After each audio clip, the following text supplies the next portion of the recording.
قرآن مجید کی سورہ النساء کی آیت نمبر 29 میں نے تلاوت کی ہے۔ اللہ تعالیٰ نے فرمایا یا ایھا الذین آمنوا لا تأکلوا اموالکم بینکم بالباطل، فرمایا کہ اے ایمان والو، آپس میں ایک دوسرے کا مال ناحق طریقے سے نہ کھاؤ، باطل طریقے سے آپس میں ایک دوسرے کا مال نہ کھا جانا۔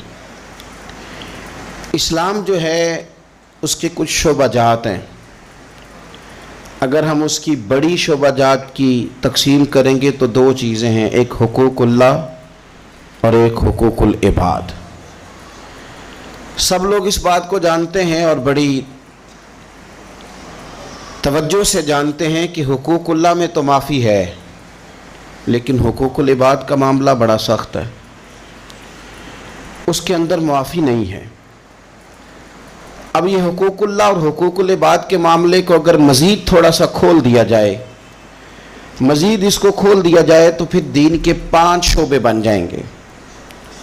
ایک عقائد ہیں، اس کے بعد عبادات ہیں، تیسرے نمبر پر معاملات ہیں ہمارے ایک دوسرے کے ساتھ لین دین کے حقوق کے، چوتھے نمبر پر اخلاقیات ہیں کہ ہمارا رویہ، ہمارے عادات کس طرح کی ہیں، اور پھر 5ویں نمبر پر ہماری معاشرت ہے کہ ہمارا اٹھنا بیٹھنا رہن سہن کس طرح کا ہے۔ 5 حصوں میں آپ اس کو تقسیم کر سکتے ہیں۔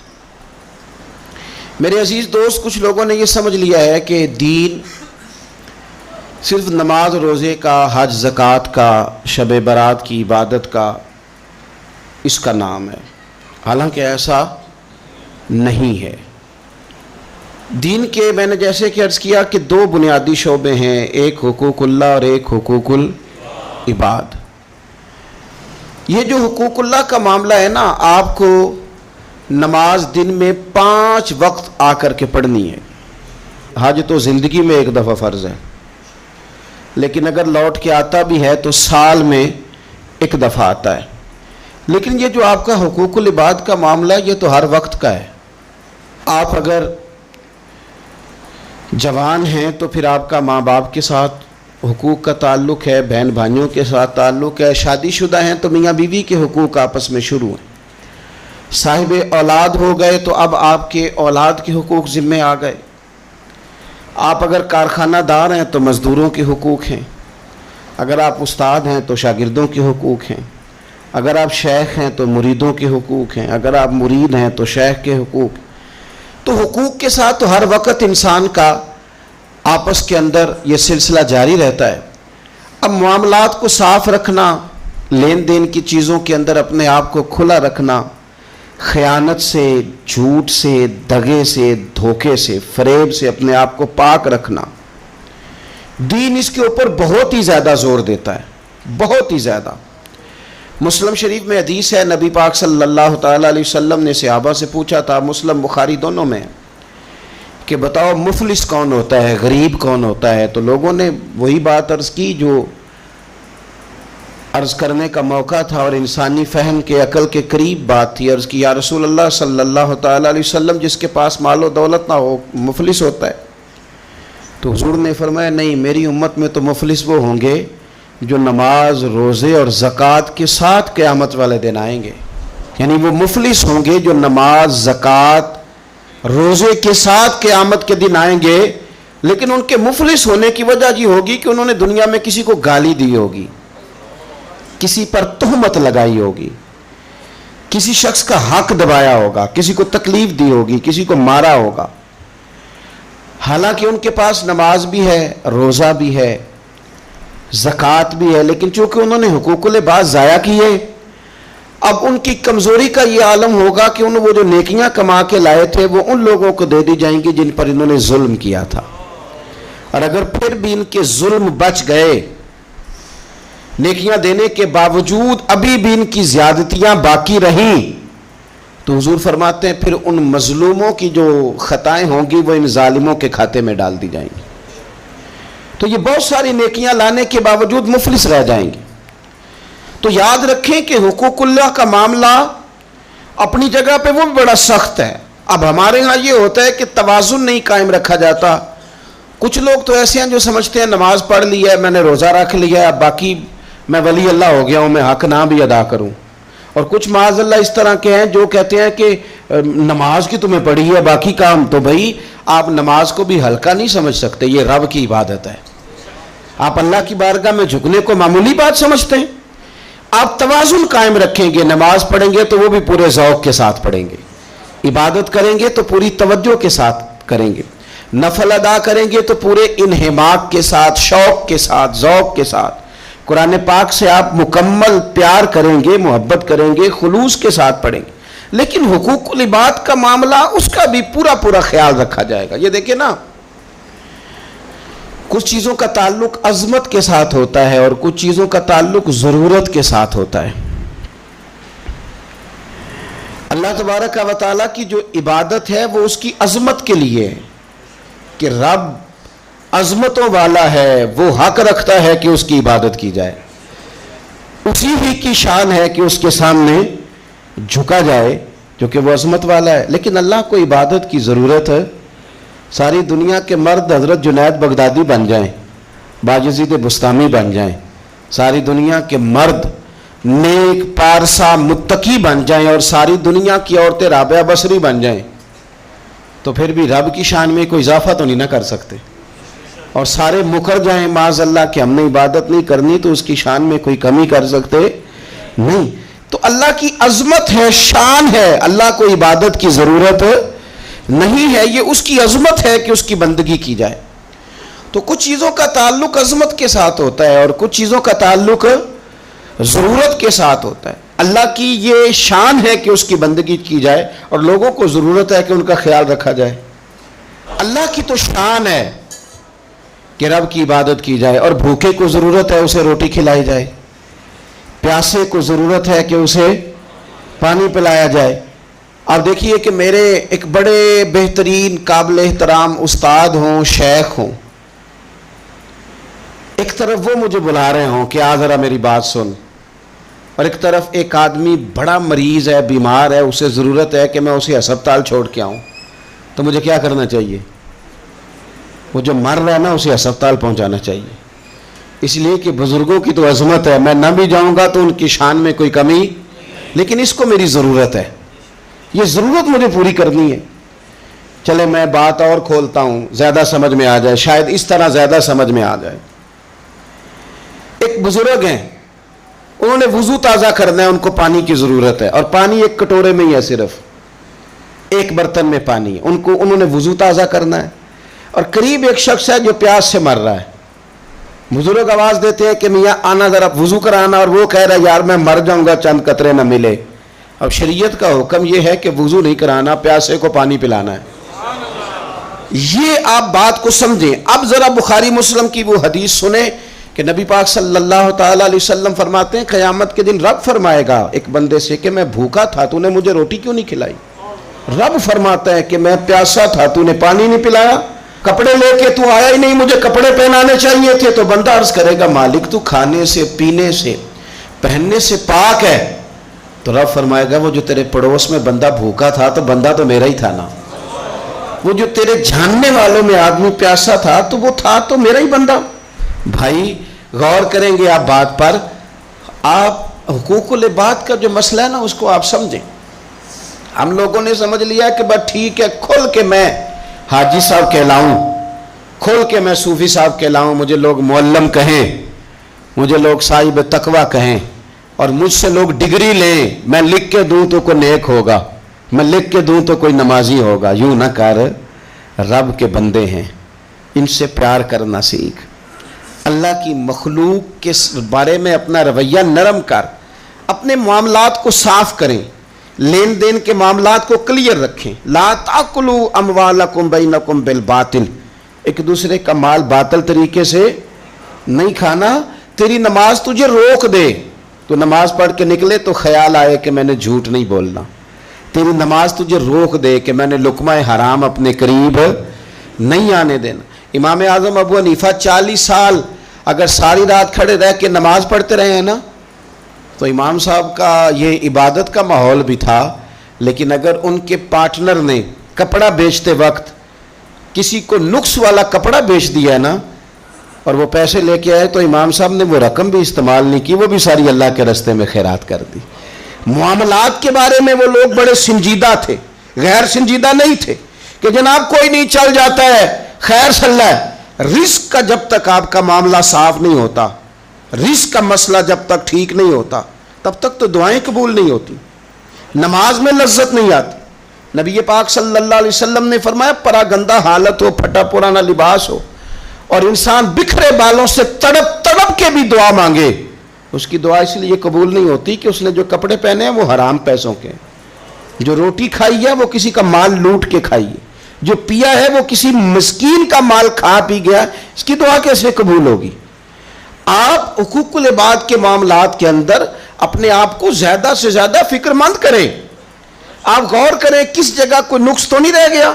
سیدہ عائشہ صدیقہ یہ بڑی نصیبوں والی خاتون ہے, یہ وہ خوش بخت عورت ہے کہ جس کے گھر میں حجرہ نور میں داخل ہو کے مدینے والے محبوب کہتے تھے کہ سکون محسوس کرتا ہوں.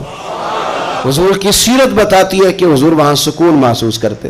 حضرت عائشہ صدیقہ نے حضور سے دین لیا اور محبوب کریم کا سر نور ان کی گود میں رہتا تھا جب وہ حضور سے سوالات پوچھا کرتی تھی. سیدہ عائشہ صدیقہ کی عظمتیں حضرت عائشہ صدیقہ رضی اللہ تعالیٰ عنہ روایت کرتی ہیں, اور یہ حدیث مبارکہ مشکاۃ شریف میں موجود ہے. فرماتی ہیں کہ اعمال نامے 3 قسم کے ہوں گے قیامت کے دن, 3 قسم کے اعمال نامے. مجرم جو ہوں گے جرم کر کے آئیں گے ان کے 3 قسم کے اعمال نامے ہوں گے. فرماتی ہیں میں نے نبی پاک صلی اللہ علیہ وسلم سے سنا کہ 3 قسم کے لوگوں کے اعمال نامے ہوں گے. ایک وہ لوگ ہوں گے, وہ والا معاملہ ہوگا جو رب کا بندوں کا عقیدے کے ساتھ ہے. اگر کوئی بندہ شرک کر کے آیا ہوگا تو اللہ اس شرک کو کبھی معاف نہیں کر. ان اللہ لا یغفر ان یشرک بہ ویغفر ما دون ذلک لمن یشاء. بے شک اللہ معاف نہیں کرے گا کہ اس کے ساتھ شرک کیا جائے, باقی وہ اس کے علاوہ جس کو چاہے گا اپنے فضل سے معاف فرما دے گا. تو ایک تو یہ اعمال نامہ قیامت کے دن ہوگا, جو مشرک ہوگا اسے معاف نہیں کیا جائے گا. اور دوسرا سیدہ عائشہ صدیقہ رضی اللہ تعالیٰ عنہ فرماتی ہیں کہ نبی پاک علیہ السلام نے فرمایا ایک معاملہ حقوق العباد کا, بندوں کا بندوں کے ساتھ معاملہ. کسی نے کسی کی ذلت کر دی, رسوائی کر دی, مال دبا لیا, تانا دیا, تکلیف دی. فرمایا یہ دوسرا اعمال نامہ ہے, یہ بھی رب اتنی دیر تک معاف نہیں کرے گا جب تک بندہ بندے کو معاف نہیں کرے گا, یہ معاف نہیں کیا جائے گا. اور تیسرا فرمایا معاملہ اللہ اور بندوں کا ہے, عبادت کا معاملہ ہے, نماز کا معاملہ ہے, روزے کا معاملہ ہے. فرمایا اس میں رب بڑا کریم ہے, اپنے فضل سے فیصلہ کرے گا, چاہے تو عذاب دے اور چاہے تو اپنے فضل سے بندوں کو معاف فرما دے, چاہے تو اپنے فضل سے معاف کر دے. 3 قسم کے معاملات قیامت میں ہوں گے. حقوق العباد کے معاملے کو درمیان میں بیان کیا گیا. ہم نا جذبات کا, احساسات کا خیال رکھنا چھوڑتے جا رہے ہیں. مجھے اپنی روٹی عزیز ہے, میں باہر سے آیا ہوں اور میں نے آ کے گھر کے اندر تلخ باتیں شروع کر دی, سخت جملے کسنا شروع کر دیے کہ میں باہر سے آیا ہوں, میرے لیے کھانا نہیں پکا. میں نے یہ دیکھا ہی نہیں کہ شاید پکانے والا بیمار ہی نہ ہو, کہ میں نے پوچھا ہی نہیں کہ جو گھر کے اندر تھا وہ کسی تکلیف میں نہ ہو. میں نے یہ احساس ہی پیدا نہیں کیا کہ میں نے بڑی سخت باتیں اپنی والدہ سے کر دیں, اپنی اہلیہ سے کر دی, اپنی بہن سے, اپنے والد سے کر دی, لیکن ان کے بارے میں نے یہ تصور ہی نہیں کیا کہ احساسات کس قسم کے ان کے ہوں گے. حقوق العباد کے مسئلے میں نا ہم لاپرواہ ہو گئے, لاپرواہ. حقوق العباد کے معاملے میں اپنے آپ کو سمجھائیں, قائل کریں. نماز ذوق سے پڑھیں, نماز شوق سے پڑھیں, نماز توجہ سے پڑھیں, اسے کبھی ہلکا نہ جانیں. لیکن یاد رکھ لیں نماز میرا اور رب کا معاملہ ہے, رب کا اور میرا معاملہ ہے. ہو سکتا ہے وہ اس معاملے میں معافی دے دے, لیکن جس کو اس نے میری ماں بنایا ہے نا, اس نے کہا ہے میں نے تیری جنت تیرے ماں کے قدموں کے نیچے رکھی ہے, اس کو میرا باپ بنایا ہے, اس کے تعلق سے مجھے حساس ہونا چاہیے, مجھے اپنے دوستوں کے تعلق سے احساس ہونا چاہیے. ہم دائیں بائیں احساس ہیں اور بڑی بڑی لمبی باتیں کرتے ہیں, بڑی بڑی لمبی بڑی بڑی کہانیاں. کچھ لوگ تو ایسے پکے نمازی ہیں کہ وہ کسی اور کو نمازی ماننے کو تیار ہی نہیں. ایسے پکے حاجی ہیں کہ دنیا میں صرف وہی حاجی ہیں, دوسرا کوئی ہے نہیں. کچھ مطلب میں اس طرح کے لوگوں کو میں ذمہ داری سے کہہ رہا ہوں. میری طرح کے مولوی کہتے ہیں فلانا بندہ بے شرع ہے جی. آپ باشرع ہیں؟ کہتے ہیں ہاں میں نے داڑھی تو رکھی ہوئی ہے نا. داڑھی کا نام ہی صرف شرع نہیں, سچ بولنے کا نام بھی شرع ہے, حلال کھانا بھی شرع ہے, حقوق العباد کا لحاظ کرنا بھی شرع. یہ کیا بات ہوئی کہ آپ نے 2 4 5 چیزوں کو آپ نے اپنا لیا اور کہا میں دیندار ہوں باقی سارے بے دین ہیں. آپ ماحول کا خیال کریں, حقوق العباد کے تعلق سے ذمہ داریوں کا احساس کریں اور بڑی جلدی آپ چیزوں کو سمجھیں. میں یہ کرنا چاہ رہا تھا کہ آپ کو ہر آدمی کا احساس کرنا ہے, ہر آدمی, اور حقوق العباد کے تعلق سے آپ کو چیزوں کو سمجھنا ہے, اس پر آپ کو غور کرنا. اب سنگی یہاں میں خانقاہی آدمی ہوں, دوست یہاں آتے ہیں, کچھ دوست مجھے ایسے بھی آ کے کہتے ہیں کہ سب ایک ہفتہ آپ کے ساتھ رہنا ہے. میں کہتا ہوں بات آپ کی ٹھیک ہے, لیکن میرے بزرگ فرمایا کرتے تھے کہ کسی کو بھی رکھنا ہے تو پہلے اس کے گھر کے حالات کا جائزہ لے کے رکھنا ہے. ویسے اس کو رکھنا کیوں کہ گھر میں اماں بیمار اور بیٹا پیر صاحب کے دروازے پہ جھاڑو دے رہا ہو, گھر میں والد بیمار ہو اور بیٹا جناب وہ تبلیغ کرنے گیا ہو, گھر کے اندر بیوی اس پریشانی میں ہو کہ میں دوائی لینے کس کے ساتھ جاؤں, زچہ بچہ کے مسئلے چل رہے ہیں, اور صاحب کہے کہ میں جہاد کے لیے گیا ہوا ہوں, تو بخاری شریف سنیں نا آپ, مسلم شریف سنیں. نبی پاک صلی اللہ تعالی علیہ وسلم نے فرمایا کسی عورت کے لیے کسی مرد کے پاس تنہا جانا اتنی دیر تک جائز نہیں جب تک اس کا اپنا محرم ساتھ نہ ہو. یعنی وہ ڈاکٹر کے پاس بھی اندر اکیلے جائے گی تو اپنا محرم ساتھ لے کے, بھائی ہو, بیٹا ہو, شوہر ہو, کوئی ہو, جائز نہیں. اور فرمایا سفر کرنا بھی اس کے لیے جائز نہیں جب تک کہ اس کا محرم ساتھ ہو. یہ سفر کا معاملہ بھی بڑا عجیب ہے. عمرے کے لیے لوگ مسئلہ پوچھ لیتے ہیں کہ عورت بغیر محرم کے جا سکتی ہے, میں نے کہا جی نہیں جا سکتی. حج کے لیے بغیر محرم کے جا سکتی ہے, جی نہیں جا سکتی. لیکن عورت کے لیے صرف حج عمرے میں محرم شرط نہیں, وہ پنڈی بھی بغیر محرم کے نہیں جا سکتی, وہ ملتان بھی بغیر محرم کے نہیں جا سکتی. وہ جتنا سفر ہو نا 3 دن کا, اس سے انسان مسافر بنتا ہے, وہاں وہ شادی پہ بھی بغیر محرم کے نہیں جا سکتی. وہ سفر ہو اگر اتنا جس سے بندہ مسافر بنتا ہے تو وہ وہاں کسی کے انتقال کے بھی بغیر محرم کے نہیں جا سکتی. حج عمرے پہ محرم یاد آتا ہے, باقی جگہوں پہ بھی یاد رہنا چاہیے. عزیز, نبی پاک صلی اللہ علیہ وسلم نے فرمایا عورت کسی مرد کے ساتھ تنہا نہ ہو جب تک کہ اس کا محرم ساتھ نہ ہو, اور وہ سفر بھی نہ کرے جب تک اس کا محرم ساتھ نہ ہو. ایک صحابی اٹھ کے کھڑے ہو گئے, بخاری مسلم ہے, عرض کرنے لگے یا رسول اللہ صلی اللہ علیہ وسلم میری بیوی تو حج کرنے جا رہی ہے اور میرا نام جہاد کے لیے غزوے میں لکھ دیا گیا, وہ جا رہی ہے حج کے لیے اور میں جا رہا ہوں جہاد کے لیے, تو میرے لیے کیا حکم ہے؟ تو یہ اب حضور نے فیصلہ فرمایا, یہ اب حضور نے فیصلہ فرمایا کہ تبلیغ کرنی ہے کہ جہاد کرنا ہے, کہ تو نے خانقاہ پہ جا کے پیر صاحب کی بارگاہ میں رہنا ہے, کہ تو نے حقوق العباد کو مقدم کرنا ہے. یا رسول اللہ میرا نام لکھ دیا گیا ہے غزوے کے لیے اور میری بیوی جا رہی ہے حج کے لیے, تو حکم کیا ہے؟ تو حضور فرمانے لگے تو غزوہ رہنے دے, اپنی بیوی کا محرم بن کے حج پہ اس کے ساتھ جا, کیونکہ اسے تیری ضرورت ہے. تو جہاں اسے ضرورت ہے تو اس کی ضرورت کو پورا کر. تو اسلام نے ہمیں شب برات پہ آپ صرف کیا معافی مانگیں گے کہ یا اللہ جو نماز نہیں پڑھی اس کی معافی دے, تو وہ بھی مانگنی ہے آپ کو, 100% مانگنی ہے. آئندہ سے نمازیں پوری کرنے کا عہد کرنا ہے. لیکن میرے بھائی جو آپ نے حقوق العباد ضائع کیے ہیں ان کی بھی آپ کو معافی مانگنی ہے, اور سامنے والے سے معافی لینی ہے راضی کر کے, بندوق کے زور پہ نہیں.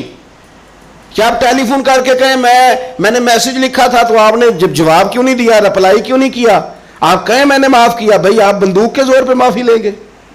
آپ راضی کریں. جب کسی سے معافی لی جاتی ہے تو اسے راضی کیا جاتا ہے, کہا جاتا ہے کہ اس جگہ میری غلطی تھی, میں تجھ سے معافی مانگتا ہوں. تو حقوق العباد کا جو مسئلہ نہ دیکھیں, میرے نبی پاک علیہ السلام کی حدیث موجود ہے ترغیب و ترہیب کے اندر.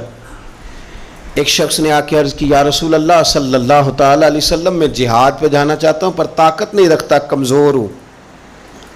حضور نے فرمایا ماں باپ میں سے کوئی ہے؟ بلے شاہ تو آسمانی اڈدیاں پڑھنا ہے, جڑا گھر بیٹھا انہوں پڑھیا ہی نہیں. ماں باپ میں سے کوئی ہے؟ یا رسول اللہ میری والدہ زندہ ہے. تو نبی پاک علیہ السلام نے فرمایا گھر جا کے اس کی خدمت کر, اس نے خالی جہاد کا پوچھا تھا، جہاد کا۔ حضور نے 3 باتیں ارشاد فرمائی۔ ماں زندہ ہے، حضور زندہ ہے، فرمایا گھر جا کے اس کی خدمت کر، اللہ اس کی خدمت پر حج کا ثواب بھی دے گا، عمرے کا ثواب بھی دے گا، اور جہاد کا اجر بھی عطا فرمائے گا۔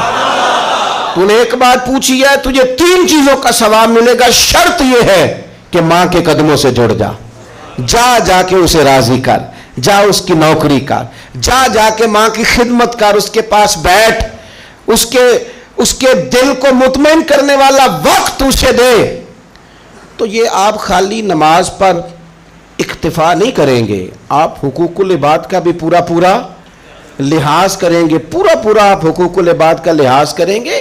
حقوق العباد ہر جگہ آپ کی ذمہ، آپ کے شیخ کے بھی حقوق ہیں، استاد کے بھی حقوق۔ یہ کیا بات ہوئی کہ مان بھی لیا، کہہ بھی لیا، غلامی کر بھی لی، دعویٰ بھی کر لیا، اور پھر کیا بات ہوئی؟ پیار بھی کرنا اور کچا کرنا اور تھوڑا کرنا، اور یہ کہ پھر اس میں کمزور پڑنا، اور پھر اس کے اندر جو ہے وہ اس طرح کر کے کمزوری لانا۔ یہ کوئی آئین وفاداری نہیں ہے، یہ کوئی طریقہ پھر درست نہیں ہے۔ تو حقوق العباد جہاں آپ کا تعلق ہے، جہاں اس تعلق میں آپ غور کریں گے کہ آپ کے معاملہ دیکھیں۔ اسلام کے اندر کتنا تڑپ کے جاتے ہیں ہم کعبۃ اللہ کی زیارت کرنے، کتنی تڑپ ہوتی ہے اللہ کا گھر دیکھنا ہے، حضور کی بارگاہ عالی مرتبت میں حاضری دینی ہے، مدینہ طیبہ حاضر ہونا ہے، کتنی بڑی فضیلت ہے۔ لیکن آپ کو پتہ ہے کتنی برکت والی جگہ ہے بیت اللہ شریف؟ طواف کے پھیرے 7 ہیں، لیکن ان میں حجر اسود کا بوسہ ایک ہے۔ حجر اسود کا بوسہ ایک دفعہ لے لو تو کافی ہے۔ کمال یہ ہے کہ صرف ایک ہی نہیں ہے، بھی کوئی نہیں۔ اگر رش زیادہ ہے نا، تم دور سے اشارہ ہی کر لو، کس لیے اتنی دور سے چل کے آئے ہیں، تو اب بھی حجر اسود کو نہ چومیں؟ تو ہمیں حکم دے دیا گیا کہ شوق تمہارا اپنی جگہ، پر تم اکیلے تو نہیں نہ آئے، بوڑھے بھی آئے ہیں، بیمار بھی آئے ہیں۔ دیکھیں ایک حدیث حضور صلی اللہ علیہ وسلم نے فرمایا کہ میرا دل کرتا ہے کہ میں کسی جوان سے کہوں کہ وہ عشاء کی جماعت کرائے، اور میں جوانوں سے کہوں کہ وہ لکڑیاں جمع کریں، اور جو لوگ نماز پڑھنے نہیں آئے میرا دل کرتا ہے ان کے گھر جلا دوں۔ اتنا سخت تاکیدی حکم جماعت کے لیے بیان کیا۔ لیکن یہ بھی بیان کر دیا کہ اگر تم نے کچا لہسن کھایا ہے، پیاز کھایا ہے، مولی کھا لی ہے، تمہارے منہ سے بدبو آتی ہے، یا تمہارے جسم سے کسی وجہ سے بدبو آتی ہے، تو مسجد نہ آنا، نمازیوں کو تکلیف ہوگی۔ اللہ کرے آپ سمجھیں، جماعت کا حکم اپنی جگہ پہ تاکید کے ساتھ ہے، لیکن آ کے کسی نمازی کو تکلیف دینے کی پھر بھی اجازت نہیں ہے۔ یعنی جس مسجد میں کچا لہسن، پیاز، یہ چیزیں کھانی حرام تو نہیں نا، جائز ہے نا، لیکن تیرے منہ کی بدبو سے کسی کو تکلیف ہوگی، تو تجھے کہا گیا کہ مسجد میں آ کے نمازی کو تکلیف نہ دے۔ لیکن تو نے وہ اس چیز پر قیاس ہی نہیں کیا، تو نے لفظوں سے تکلیف دے دی، جملوں سے تکلیف دے دی، باتیں کسنی، ایسے سلام پھیر کے بندہ پیچھے ہٹا ہے، پتہ نہیں کیا مجبوری ہے اس کو، تو ایک صاحب نے روک لیا، کہتا تینوں بڑی کال ہے، اتنی جلدی تھی تو آیا کیوں تھا؟ بھائی پوچھ تو لینا اسے، خدا جانے کیا مجبوری ہے، وہ آ گیا، نماز پڑھ لی، اب کیا مثلاً کیا جا سکتا ہے؟ تو اس طرح نہ کریں۔ وہ کسی نے کہا تھا میرا اس شہر عداوت میں بسیرا ہے جہاں لوگ سجدوں میں بھی لوگوں کا برا سوچتے ہیں، لوگ سجدوں میں بھی لوگوں کا برا سوچتے ہیں۔ تو آپ کے جو حقوق العباد کے معاملات ہیں، اس میں صرف نماز روزے کی گواہی ہی قابل قبول نہیں ہے، حقوق العباد کا مسئلہ بڑا ضروری ہے۔ آپ کے لین دین کے معاملات کس طرح کے ہیں، یہ معاملہ بڑا ضروری ہے۔ آپ معاملات کے کتنے صاف ہیں، یہ مسئلہ بڑا ضروری ہے۔ آپ اپنے وعدوں کے کتنے پابند ہیں، یہ معاملہ بڑا ضروری ہے۔ آپ قول و قرار پہ کتنی جلدی پہنچتے ہیں، یہ معاملہ بڑا ضروری ہے۔ آپ کا حقوق العباد کے مسئلے میں صاف ہونا، لین دین کے معاملات میں صاف ہونا، رشتہ داروں کے ساتھ آپ کے تعلقات کا کھرا ہونا، پڑوسیوں کے ساتھ معاملہ ٹھیک ہونا، آپ کے دوستوں کے ساتھ جو آپ کے ساتھ رہتے ہیں ان کے ساتھ معاملہ ٹھیک ہونا۔ ایک بندے نے نا گواہی دینی تھی، حضرت عمر کا زمانہ تھا، ذرا دین کو دیکھیے، ہمارے اکابرین، ہمارے اسلاف، صحابہ کرام علیہم رضوان دین کی کون سی صورت ہمارے سامنے رکھتے ہیں۔ امام غزالی نے اس کو لکھا ہے حضرت عمر فاروق رضی اللہ تعالیٰ عنہ کا زمانہ تھا، تو کوئی مسئلہ، کوئی مقدمہ پیش ہوا، تو ایک صاحب کسی کی گواہی دینے لگے اور تعریف کرنے لگے، بندہ بڑا اچھا ہے، بندہ بڑا اچھا ہے. تو حضرت عمر نے 3 باتیں ارشاد فرمائیں. آپ فرمانے لگے تو اس کا پڑوسی ہے؟ اس نے کہا نہیں. تو فرمایا تمہیں کیسے پتا بڑا اچھا ہے؟ پھر آپ نے فرمایا تو نے کبھی اس کے ساتھ سفر کیا ہے؟ اس نے کہا نہیں. تو آپ نے فرمایا پھر تجھے کیسے پتا کہ بندہ بڑا اچھا ہے؟ تیسری بات ارشاد فرمائی، فرمایا کبھی درہم و دینار کا لین دین کیا ہے؟ کہا حضور نہیں. تو فرمایا پھر تمہیں کیسے پتا بندہ بڑا اچھا ہے؟ جب وہ تینوں سوال اس کے ساتھ ہو چکے تو حضرت عمر نے کہا، جناب عمر نے، حضرت عمر فرمانے لگے اچھا اچھا، تو نے اسے نماز پڑھتے دیکھا ہوگا، تو نے اسے مسجد میں عبادت کرتے دیکھا ہوگا، تلاوت کرتے دیکھا ہوگا. کہا حضور ہاں. فرمایا اگر تو نے خالی عبادت کرتے دیکھا نا تو پھر جا، تو گواہی نہ دے، تو اسے کوئی نہیں جانتا. خالی گواہی عبادت پر نہ دے، حالانکہ وہاں بھی گواہی ہے، مسجد میں آتا جاتا دیکھو تو صاحب ایمان ہونے کی گواہی دو، لیکن اس کے معاملات کی گواہی، اس کی صفائی اور ستھرائی کی گواہی یہ آپ تبھی دیں گے جب آپ کا اس کے ساتھ لین دین کا کوئی تعلق رہا ہوگا. حضرت عمر نے فرمایا خالی نماز دیکھ کے گواہی نہ دے، خالی نماز دیکھ کے گواہی نہ دے. تو بتا کہ پڑوسی رہا ہے اس کا، سفر کیا اس کے ساتھ، کبھی لین دین کے معاملات ہوئے؟ اگر ان معاملات میں کھڑا ہے تو پھر گواہی دے، اور اگر یہ نہیں تو پھر تو اسے جانتا بھی. اپنے معاملات کو صاف رکھیں، صاف رکھیں. آپ کو پتہ ہے نبی پاک صلی اللہ علیہ وسلم نے جلد بازی سے منع کیا ہے، جلد بازی کسی کام میں نہ کرو، لیکن فرمایا 2-4 کاموں میں جلد بازی کرو. ان میں سے ایک فرمایا کہ اگر تم نے کسی کا قرض دینا ہے نا اور تمہارے پاس پیسے آ گئے ہیں تو پھر واپس کرنے میں جلدی کرو. معاملات کی جو صفائی ہے نا حقوق العباد کے تعلق سے، وہ اتنا ضروری کام ہے کہ نبی پاک صلی اللہ تعالیٰ علیہ وسلم نے نا منبر پر بیٹھ کر کن دنوں، جن دنوں حضور کے وصال ظاہری کے دن قریب تھے، تیز بخار تھا، منبر پر بیٹھ کر قریب محبوب نے فرمایا تھا لوگوں، رب نے ایک بندے کو اختیار دیا ہے، چاہے تو دنیا میں رہے اور چاہے تو اس کی بارگاہ میں حاضر ہو جائے. اس بندے نے جانے کا ارادہ کر لیا. حضور فرماتے ہیں میں تمہارے بیچ رہا ہوں، اگر میری وجہ سے تکلیف پہنچی ہو تو بدلہ لے سکتے ہو. یہ اس طرح کی دعوت نہیں تھی نا جس طرح کی ہم دیتے ہیں. حضور کے لیے تو کسی نے گمان بھی کیا تو گناہگار ہوگا، مجرم ہوگا. لیکن ایک صحابی حضرت عکاشہ بن محصن اٹھ کے کھڑے ہو گئے، عرض کی یا رسول اللہ صلی اللہ علیہ وسلم، ایک جنگ کے موقع پر آپ نے مجھے درہ مارا تھا، میں نے بدلہ لینا ہے. تو حضور نے فرمایا درہ منگایا جائے. حضرت بلال گئے سیدہ فاطمہ کے گھر درہ لینے. سیدہ پاک رضی اللہ تعالیٰ عنہ فرمانے لگی بلال درہ اور اس کیفیت میں؟ تو کہا اماں جی یہ معاملہ ہے، بی بی صاحبہ یہ مسئلہ ہے. تو حضرت فاطمہ نے دونوں شہزادے ساتھ بھیجے. کہنے لگی عکاشہ سے کہنا میرے پتر دونوں حاضر ہیں، 100 درہ مارے. لیکن حضور کی طبیعت صحیح نہیں ہے، ان کے قریب نہ جائے کوئی. وہ درہ آیا تو حضرت حسنین کریمین بھی ساتھ تھے. حضور نے دیکھا شہزادوں کو تو بات سمجھ گئے فاطمہ نے کیوں بھیجا. تو محبوب کریم نے بٹھا دیا، فرمایا عکاشہ یہ لو نا اور بدلہ لو. جناب عکاشہ درہ لے کے آگے بڑھے تو ہر صحابی کی آنکھوں میں آنسو آئے، ہر صحابی.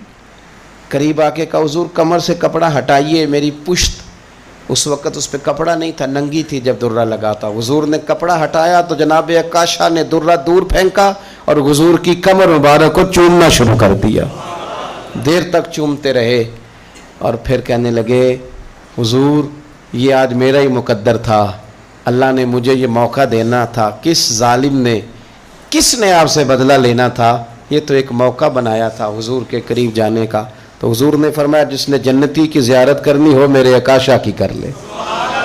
تو میرے عزیز آپ اپنے معاملات کو جلدی سے صاف کریں، حقوق العباد کے معاملے میں جلدی سے اپنے آپ کو کلیئر کریں. دیکھو یہ معاملہ بڑا سخت ہے، بڑا سخت. ایک درویش فرمایا کرتے تھے میں دوست تعلق تھوڑے بناتا ہوں، جتنے لوگ کم ہوں گے حقوق بھی اتنے کم ہوں گے. ہمیں بڑا شوق ہے تعلقات بنانے کا، لیکن حقوق ادا کرنے کی ہم پوزیشن میں نہیں ہے. اپنے معاملات پہ گہری نظر کریں. لینے دینے کا مسئلہ ہو، اونچا بولنے کا مسئلہ ہو، کسی قسم کی بھی کوئی دشواری ہو تو ان چیزوں کو آپ صاف کریں گے، کلیئر کریں گے، اس پر آپ اپنے آپ کو پیش کریں گے لوگوں کے سامنے، اور اپنے آپ سے وہ سارے حقوق جو ہیں وہ آپ ہٹا لیں گے. پھر آپ کے لیے آسانی ہو جائے گی. اللہ کے حضور دعا ہے کہ مالک کریم اپنا فضل فرمائے، اپنی رحمت فرمائے، اور اللہ تبارک و تعالی ہمیں اپنے آپ کو صاف رکھنے کی، اور جہاں جہاں حقوق العباد کے معاملے میں ہمارے اندر کمزوریاں ہیں انہیں دور کرنے کی اللہ ہمیں توفیق عطا فرمائے.